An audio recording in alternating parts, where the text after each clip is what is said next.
Hello everyone, welcome to my YouTube channel. तो कैसे हैं आप सब? बहुत अच्छे से होंगे। पिछली वीडियो में हमने क्या कर लिया था, प्रथम कोटि की अभिक्रिया को पढ़ लिया था। अब हम लोग पढ़ेंगे द्वितीय कोटि की अभिक्रिया। ठीक, अब इसमें देखो, हमें वहां पे समाकलित करते थे, लेकिन यहाँ पे हमें करना नहीं है।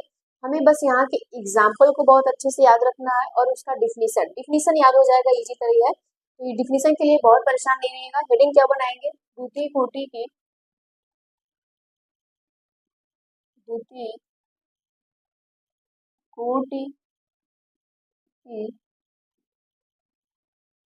रासायनिक रासायनिक अभिक्रिया। ठीक, रासायनिक अभिक्रिया। अब द्वितीय कोटि है तो वहीं से तुम्हारा क्या हो जा रहा है, आइडेंटिफाई हो जा रहा है कि द्वितीय कोटि का मतलब क्या होगा। इसका कहने का मतलब ये होगा कि जो इसके घात होंगे उनका जो इनके सांद्रता, मतलब जो भी हम अभिकारक ले रहे थे उनकी सांद्रता पे जो घात होंगे वही क्या कहलाएगा, द्वितीय कोटि की अभिक्रिया कहलाएगा। अगर वो घात कितने होने चाहिए? 2 होने चाहिए। अगर वो घात 2 होता है तो क्या कहलाएगा? द्वितीय कोटि की अभिक्रिया वो कहलाएगा। तो इसका डिफिनीशन क्या आप लोग लिख सकते हैं? हाँ, बिल्कुल इजी है, डिफिनीशन लिख सकते हो। डिफिनीशन में लिखोगे कि वेग जो समीकरण होती है, लिखोगे कि वेग समीकरण को हम लोग क्या कहेंगे? इसके द्वितीय कोटि की रासायनिक अभिक्रिया इसको कहेंगे यहाँ पे। तो डिफिनीशन लिखिएगा, वेग समीकरण के डिफिनीशन में है वेग समीकरण की सांद्रता, किसका? सांद्रता। ठीक, सांद्रता की या सांद्रता पदों के जो मन करे वो लिख लो। सांद्रता पदों के घातों का योग या घातों का योग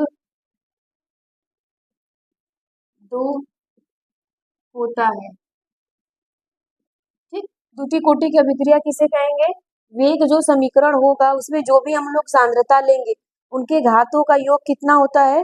2 होता है। घातों का योग अगर वो 2 है तो क्या कहलाएगा? वेग समीकरण के सांद्रता पदों के घातांकों का, कहीं जगह घातांकों भी लिखोगे तो भी कोई दिक्कत नहीं। घातों का योग 2 होता है, उसे हम लोग क्या कहेंगे? द्वितीय कोटि की रासायनिक अभिक्रिया कहेंगे। फॉर एग्जाम्पल के तौर पे अगर समझिएगा, अगर हम लोग एग्जाम्पल के तौर पे समझते हैं, यहाँ ए ले लिया, बी ले लिया और जो भी आपका उत्पाद बन गया। ठीक, जो भी आपका क्या हो गया, उत्पाद बन गया। अगर हम लोग इसका वेग नियम लिखेंगे, अगर हम लोग वेग नियम लिखते हैं तो k इज इक्वल टू क्या आता है? बोलो, यहाँ पे x लिखते हैं, है ना? ये शुरू का है, ये सारी चीजें, इसमें परेशान नहीं रहेगा। ये y, इसका कहने का मतलब है x प्लस वाई कितना होना चाहिए? 2 होना चाहिए। x प्लस वाई कितना होना चाहिए? यहाँ पे 2 होना चाहिए। ये इसी की बात कर रहा है। अब हम लोग इसके क्या करेंगे यहाँ पे? ठीक, अब इसका हम लोग क्या निकालेंगे? वेग स्थिरांक मात्रक। वेग स्थिरांक मात्रक क्या होता है? ठीक, कहीं कहीं इकाई भी लिखा होगा तब भी परेशान नहीं रहिएगा। वेग स्थिरांक मात्रक या वेग स्थिरांक का मात्रक लिख लो। वेग स्थिरांक का मात्रक, मात्रक क्या होता है ये तुम्हें पता है, तुम निकाले भी हो। देखो ध्यान से, तो यहाँ पे क्या होता था, अगर तुम्हें याद होगा तो अगर वेग मात्रा निकालते थे तो ऐसे मोल बटे में क्या होता था? लीटर। क्या होता था? लीटर।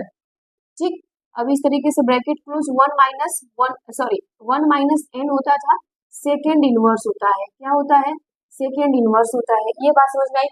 अब एन जो है वो एन शुरू में ही बताया गया था कि किसी भी समीकरण के घातांकों का योग जो आता है, एन क्या निकल कर आया? 2 निकल कर आया। तो अब यहाँ पे रखिएगा। इसलिए अगर एग्जाम में पूछेगा द्वितीय कोटि तृतीय कोटि तो आप निकालिएगा, देखिएगा कितना आ रहा है। अगर केवल क्या पूछ दे वेग स्थिरांक का मात्रक क्या होता है तो केवल मात्रक ये लिखेंगे। ठीक, तो बहुत ज्यादा इसमें परेशान नहीं रहिएगा, निकालने आना चाहिए आपको लीटर में। अब यहाँ पे 1 माइनस 2 रखेंगे, 2 निकल कर आया ना, क्योंकि ये द्वितीय कोटि को बोल रहा है। ठीक, तो यहाँ पे क्या हो जाएगा? सेकेंड इनवर्स होगा। अब बेटा इसमें से क्या करोगे? माइनस करोगे। जब इसमें से माइनस करोगे तो आपका जो आंसर आएगा मोल लीटर क्या आ जाएगा? -1 आएगा। क्या आएगा? -1 आएगा। क्यों? क्योंकि ये बड़ा है, तो आप जानते हो इतना तो मैथ पता ही होगा। तो यहाँ पे सेकेंड इनवर्स होगा। क्या होगा? सेकेंड इनवर्स होगा।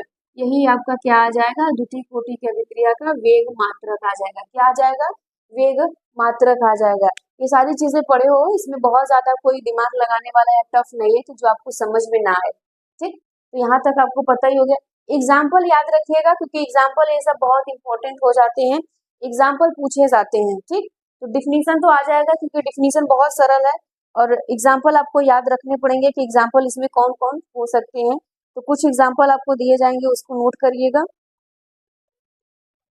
यहाँ तक नोट हो गया है? ये इसके एग्जाम्पल है, एग्जाम्पल को याद रखिएगा। एग्जाम्पल जो कई बार पूछे जाते हैं, ये एग्जाम्पल इंपॉर्टेंट होते हैं। ठीक, ये एग्जाम्पल क्या होते हैं? इंपॉर्टेंट होते हैं, जो आपसे कई बार पूछ लिया जाता है।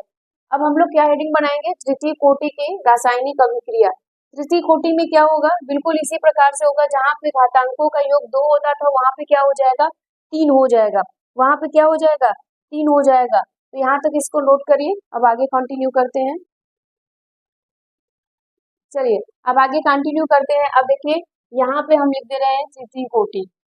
आप लोग अपनी कॉपी में करिएगा, मिटा के आप लोगों को नहीं करना है कि हाँ हम भी यहाँ पे मिटा के कर ले, नहीं, आप लोग दूसरा हेडिंग बनाएंगे। तृतीय कोटि की रासायनिक अभिक्रिया वे वेग समीकरण के सांद्रता पदों के घातांकों। ठीक, यहाँ पे घातों का या घातांक जो अच्छा लगे आप वो लिख सकते हैं। 2 की जगह क्या हो जाएगा? यहाँ पे 3 हो जाएगा। आप शुरू से हेडिंग बना के लिखेंगे, ये नहीं कि हम भी मिटा रहे हैं कुछ भी करते जाए, नहीं। अब क्या गलती है? क्या आपको गलती पता हो गया होगा? हाँ बिल्कुल नजर आ गई गलती क्या पर हुई है। तो यहाँ पे जो n है, यहाँ पे क्या आना चाहिए? 2 की जगह 3 होना चाहिए। जो 2 की जगह यहाँ पे 3 होना चाहिए। मतलब अगर हम लोग निकाले x प्लस वाई का मान कितना आना चाहिए? 3 आना चाहिए। तो अगर मात्रक इसका पूछ लिया जाए आपसे, तो यहाँ पे क्या रखोगे? 3 रखोगे। यहाँ पे 3 रखोगे, क्योंकि n इजिकल टू क्या आया है? 3 आ गया है। n इजिकल टू क्या आया है? 3 आया है। जब यहाँ पे 3 रखेंगे तो यहाँ पे क्या आ जाएगा? -2 आ जाएगा कि नहीं? बोलो हाँ या ना। तो ये किसका मात्रक होगा? वेग स्थिरांक का मात्रक है। ये किसका मात्रक है? तृतीय कोटि के वेग स्थिरांक का मात्रक ये है। तो आप अपने अकॉर्डिंग निकाल के देखिएगा। अगर तृतीय कोटि का केवल पूछता है तो ये, द्वितीय कोटि का पूछता है तो दूसरा। ठीक, इसी प्रकार से आप इसको क्या करेंगे? निकालेंगे। अब यहाँ पे एग्जाम्पल को समझिएगा, एग्जाम्पल इंपॉर्टेंट होते हैं। एग्जाम्पल में यहाँ पे कौन सा एग्जाम्पल होगा? ठीक, NO होगा और O2 होगा। सबका नाम जो नहीं आएगा आप नाम इसको लिख सकते हैं, क्योंकि आप 12th में आ गए हैं, आपको नाम जानना जरूरी है। एग्जाम्पल बहुत जरूरी होता है, एग्जाम्पल याद रखिएगा आप लोग। फिर उसके बाद क्या है? NO है, Cl2 है। ठीक, Cl2 है, और यहाँ पे क्या बन जाएगा? 2NaCl बन जाएगा। इसको बैलेंस कर लीजिएगा। ठीक है, फिर उसके बाद यहाँ पे नेक्स्ट एग्जाम्पल होते हैं NOH2। यहाँ पे बनेगा क्या? 2NO, और यहाँ पे वाटर बन जाएगा। क्या बन जाएगा? वाटर बन जाएगा यहाँ पे। अब यहाँ पे देखो ऑक्सीजन भी निकलेगा। ठीक है, यहाँ पे ऐसे। अब यहाँ पे क्या हो जाएगा? फोर्थ वाले में आपका क्या हो जाएगा? FeCl3SnCl2, और यहाँ पे बनेगा 2FeCl2, और यहाँ पे हो जाएगा SnCl4, SnCl4 हो जाएगा। अब बैलेंस करना आपको है तो आप बैलेंस भी कर सकते हो। यहाँ पर भी क्या हो जाएगा? 2 हो जाएगा कि नहीं होगा? बताओ कितना हो गया? यहाँ पे 6 हो गया, 8 हो गया, यहाँ पे 4, 4, 8 सही तो है। ठीक, बैलेंस है। यहाँ तक नोट कर लीजिए। ये है तृतीय कोटि का, और इसको इम्पोर्टेंट कर लेना। क्यों? क्योंकि ये इम्पोर्टेंट है, कई बार तृतीय कोटि में ये पूछा गया है। एग्जाम्पल ही आपसे पूछ लिया जाएगा, या फिर हो सकता है कि 1 मार्क्स में क्वेश्चन अगर आपसे पूछे तो ये एग्जाम्पल दे और आपसे पूछे कि कौन से तृतीय कोटि का उदाहरण है। ऐसे कई सारे एग्जाम्पल दे देंगे तो आपको याद रहेगा, तभी आप कर पाएंगे। तो ये मोस्ट है, ये कई बार पूछा गया है। यहाँ तक इसको नोट कर लीजिए अच्छे से।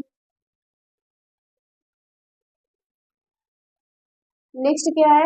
नेक्स्ट में आपका हेडिंग है छद्म तथा एक आणविक अभिक्रिया। ठीक, अब ये क्या होता है?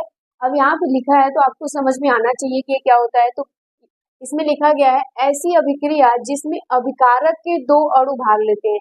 बोला जा रहा है कि कोई भी ऐसी अभिक्रिया होगी जिसमें अभिकारक के कितने अणु भाग लेंगे? 2 अणु भाग लेते हैं, परंतु उसमें से एक अणु की सांद्रता बहुत अधिक होती है।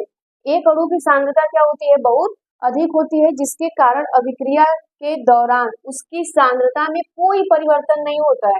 ठीक, जिसका क्या होता है, सांद्रता अधिक होता है, अभिक्रिया जब हो रही होती है तो उसके दौरान उसका कोई भी परिवर्तन नहीं होता, जबकि दूसरे अणु के सांद्रता में परिवर्तन हो जाता है, जबकि दूसरे अणु में क्या होती है, परिवर्तन हो जाता है। इस प्रकार के अभिक्रिया की कोटि एक होती है।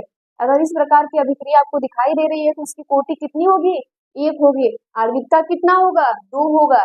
इस अभिक्रिया को छद्म प्रथम कोटि की अभिक्रिया भी कहते हैं, इस नाम से भी जानते हैं और इसको इस नाम से भी जानते हैं। अब देखो, इसने एक चीज लिख के बहुत अच्छा किया कि आपको यहीं से क्लियर हो जाएगा। इसने बोल दिया कि जिसकी सांद्रता क्या हो, सांद्रता बहुत अधिक हो। हम लोग पढ़े थे कि जिसकी सांद्रता आधिक्य हो या मात्रा अधिक हो, वो क्या हो जाता है, खत्म हो जाता है, उसको नेग्लेक्ट मान लेते हैं। तो बचा कौन? एक बचा। एक जब बचेगा तो वो प्रथम कोटि ही कहलाएगा।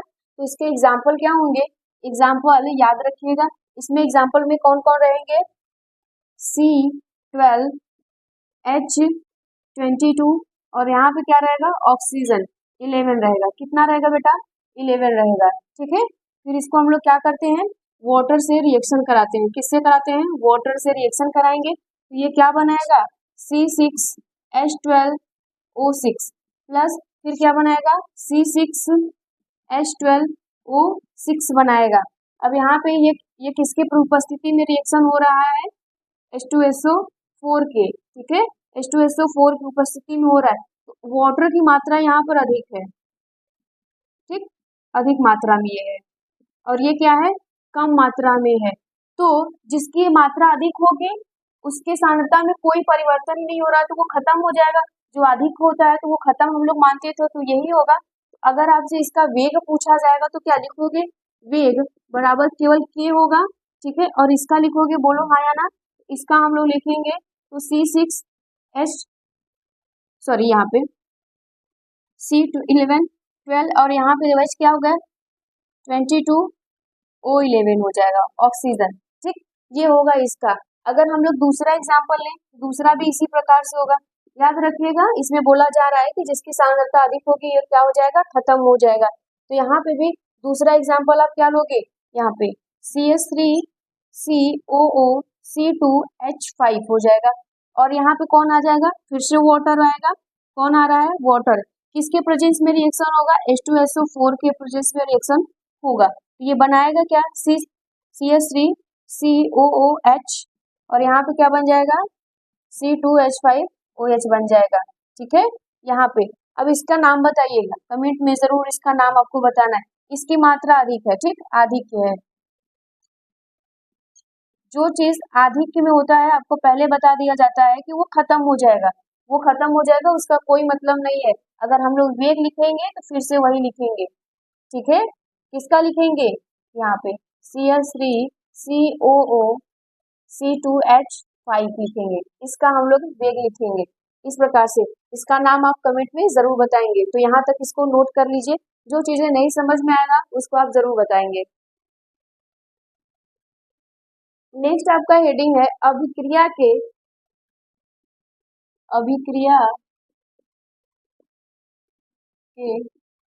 संघट्य ब्रैकेट में टक्कर। ठीक, संघट या टक्कर का क्या बोल सकते हो? संघट या टक्कर का क्या हो जाएगा? सिद्धांत। अब इसमें क्या होता है ये आपको याद रखना पड़ेगा, नाम से ही आइडेंटिफाई कर दे रहा है। हाँ, सिद्धांत। अब इसमें क्या होगा, ध्यान से देखो, अभिक्रिया की संघट या टक्कर का सिद्धांत मतलब कि जो अभिक्रिया होगी, तो अभिक्रिया जब होती है तो कौन कौन भाग लेते हैं? अभिकारक ही भाग लेते हैं। तो अभिकारकों के मध्य क्या होगा? संघट होगा, टक्कर होगा, उनके अणुओं के मध्य होगा। उसी के सिद्धांत के बारे में हमें पढ़ना है। तो यहाँ पे क्या लिखेंगे? किसी रासायनिक अभिक्रिया में अभिकारक के कणों के टकराने की, है ना, टकराने से जो भी उत्पाद बनता है उसी का हम लोग क्या कहेंगे? टक्कर का सिद्धांत कहेंगे। तो इसको लिखेंगे कैसे? लिखिएगा, किसी रासायनिक अभिक्रिया, है ना, किसी भी रासायनिक अभिक्रिया में अभिकारक अभिकारक के कणों के टकराने से उत्पाद का निर्माण होता है। बात तो सही है, ठीक है, यही चीज होता है, उत्पाद का निर्माण होता है। उसी को हम लोग क्या कहेंगे, अभिक्रिया के टक्कर का सिद्धांत कहेंगे। अब यहाँ पे फॉर एग्जाम्पल की तरह से समझो, अगर मान लो ए और प्लस बी, ठीक, करके हमारे पास क्या है, कोई भी अभिकारक समीकरण है, और ये क्या है, ए और बी अभिकारक है, ये किसमें कन्वर्ट हो रहे हैं, उत्पाद में, ये प्रोडक्ट में बदल रहे हैं। तो इनके बीच हुआ क्या होगा, ठीक है, समझो, यहाँ पे ए और बी पहले अलग अलग थे, है ना, ए और बी पहले क्या थे, अलग अलग थे, फिर इन्होंने टकराए होंगे, फिर ये क्या हुए होंगे, टकराए होंगे कुछ इस प्रकार से, फिर ये क्या बने होंगे, तब ये क्या बना होगा, उत्पाद बना होगा, तब ये प्रोडक्ट में गया होगा। अब ध्यान से सुनिएगा यहाँ पे, तो ये दोनों कौन है, अभिकारक है, ये दोनों कौन है, अभिकारक, और ये कौन है, ये मध्यवर्ती घटना है, ये कौन है, मध्यवर्ती,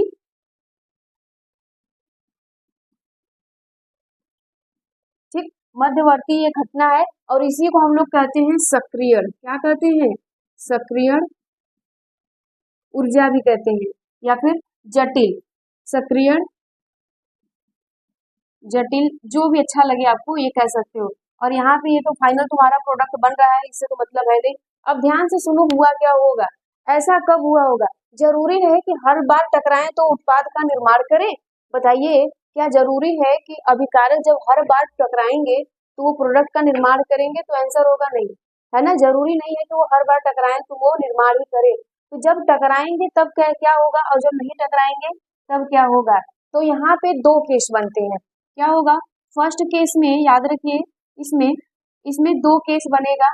अगर मान लीजिए ए और प्लस बी है, जब ये क्या हुए, टकराए, ठीक, जब ये इस प्रकार से क्या हो गए, टकराए, फिर इन्होंने क्या बनाया, उत्पाद का निर्माण किया, तो ये प्रभावी है, क्या हुआ, प्रभावी कहलाएंगे केस वन में।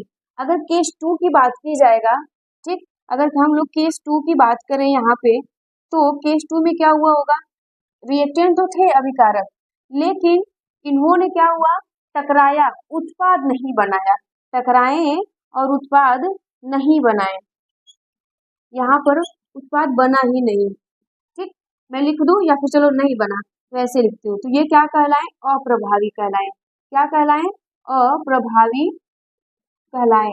अब ध्यान से समझिएगा इसको, अगर ये कॉन्सेप्ट समझ जाएंगे तो थ्योरी आप अपने से लिख सकते हैं।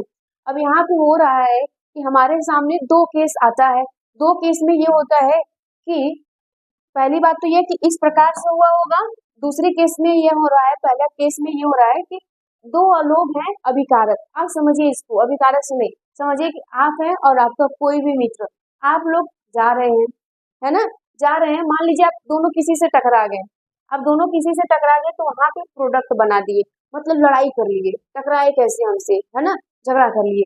और कुछ ऐसे होंगे सीधे साधे लोग, हमारे जैसे लोग, है ना, टकराएंगे, क्या हुआ, जा रहे हैं, टकराए किसी से, सॉरी बोला, निकल गए, ठीक, कोई प्रोडक्ट बनाया ही नहीं, कोई प्रोडक्ट बनाया ही नहीं। तो इसी प्रकार से होगा, आप अपने जीवन में देख सकते हो कि कभी कभी कुछ ऐसे लोग होते हैं जो टकराएंगे, छोटी बात पे आपसे क्या हो जाएंगे, भिड़ जाएंगे, वहां पे एकदम खून हो जाएगा, मार हो जाएगा, जो कुछ भी हो सकता है, तो वो प्रभावी कहलाया, वो क्या कहलाया, प्रभावी कहलाया। जो टकराने के बावजूद भी प्रोडक्ट नहीं बना रहे हैं, सॉरी बोले निकल गए, तो वो क्या कहलाए, अप्रभावी कहलाए, क्या कहलाए, अप्रभावी कहलाते हैं। तो यहाँ पे प्रभावी और अप्रभावी में क्या होता है, इसको भी समझ लीजिए। तो केस वन की अगर हम लोग बात करें तो आप प्रभावी में क्या लिखोगे, केस वन के लिए, तो केस वन में क्या लिखोगे कि जिनके टकराने के बाद क्या हो, यहाँ पे लिखेंगे जिन टक्करों से, ठीक, जिन टक्करों, जिन टक्करों से, जिन टक्करों से, जिन टक्करों के बाद, जिन टक्करों के बाद उत्पाद का निर्माण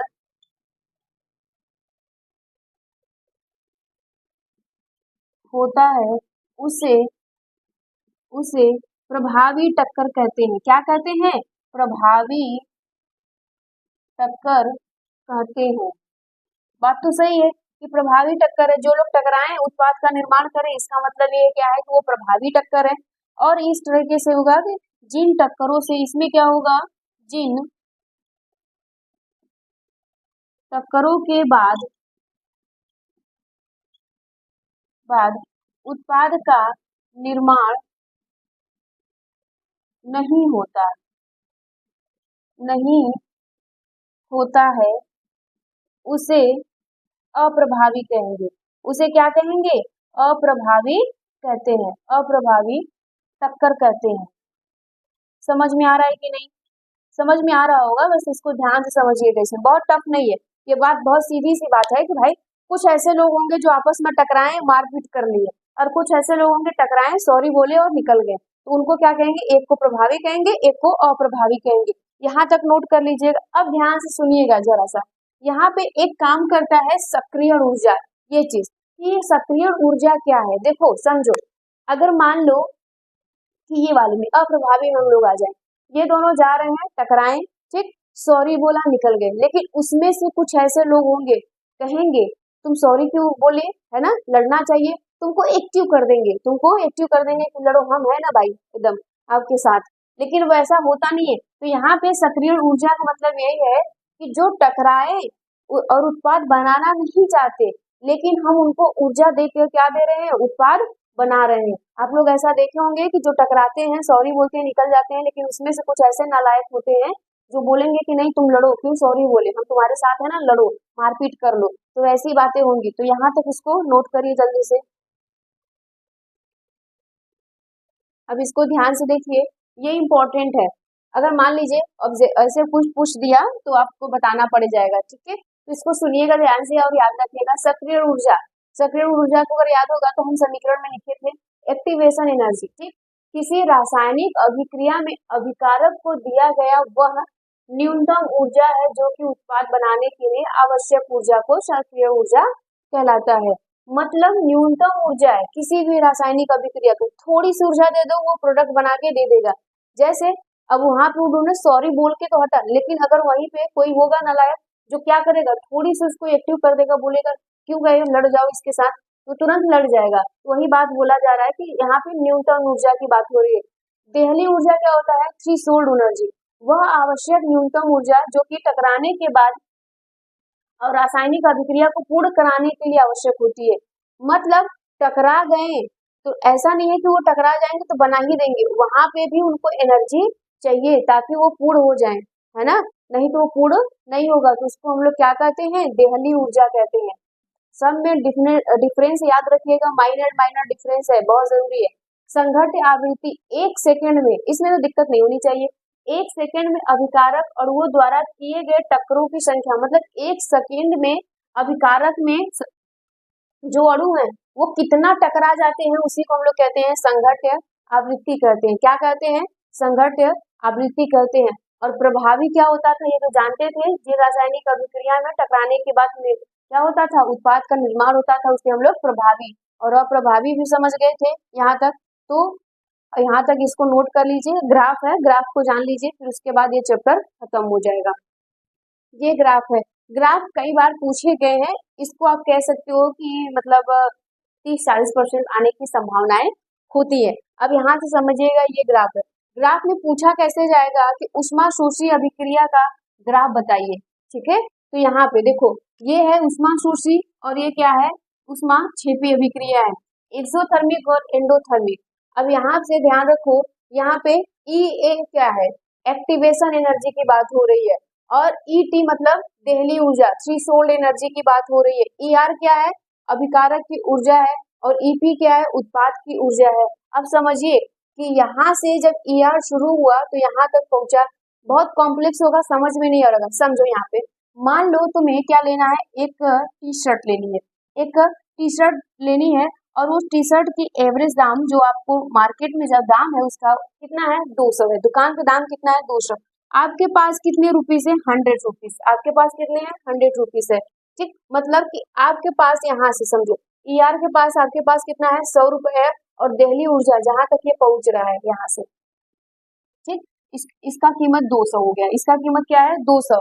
आपको ये लेना है तो आप क्या करोगे, 100 रुपए है तो 100 रुपए और अधिक लोगे। तो वहां तक पहुंचने के लिए हमें कितनी जरूरत पड़ी, 100 रुपए की सक्रिय ऊर्जा की जरूरत पड़ी, 100 रुपए और हमें चाहिए, हमने वो ले लिया। लेकिन जब हम बाद में किसी और दुकान पे गए तो हमने ये देखा कि भाई यही टी शर्ट हमें 200 की नहीं 180 की मिल रही थी उस दुकान पे, 200 की नहीं 180 की मिल रही थी। तो हमें घाटा कितने का हुआ, 20 रुपए का हुआ ना, हमें घाटा कितने का हुआ, 20 रुपए का हुआ। तो वही ये बात बोल रहा है कि यहाँ पे तो इसको कम एनर्जी थी हमारे पास, यहाँ तक इसको पहुंचाने के लिए हमने 100 रुपए की एनर्जी दी, लेकिन हमारा प्रोडक्ट उतना नहीं था, प्रोडक्ट क्या था उतना नहीं था, तो हमारा हमको ये घाटे में चला गया। तो ये बोला जा रहा है कि उष्मा शोषी है, ये उष्मा को क्या कर लिया, ले लिया, उष्मा को अपने क्या कर लिया, मतलब अपने लिए ये 20 रुपए ले लिया। तो यहाँ से आपको बात समझ में आ रही है क्या हो रहा है। तो अब डायग्राम से हमेशा समझना कि जब उष्मा शोषी की अभिक्रिया होगी तो उत्पाद देखो काफी ऊपर है, देख लो यहाँ से, और अगर हम लोग उष्मा छेपी की अभिक्रिया बोले तो ये उत्पाद देखो यहीं पर आ गया, उत्पाद क्या हो गया नीचे आ गया, और यहीं पर बिल्कुल भी इसी प्रकार इसमें भी है। तो याद रखिएगा उष्मा शोषी और उष्मा छेपी अभिक्रिया में क्या होता है, ये डायग्राम आप समझते रहिएगा।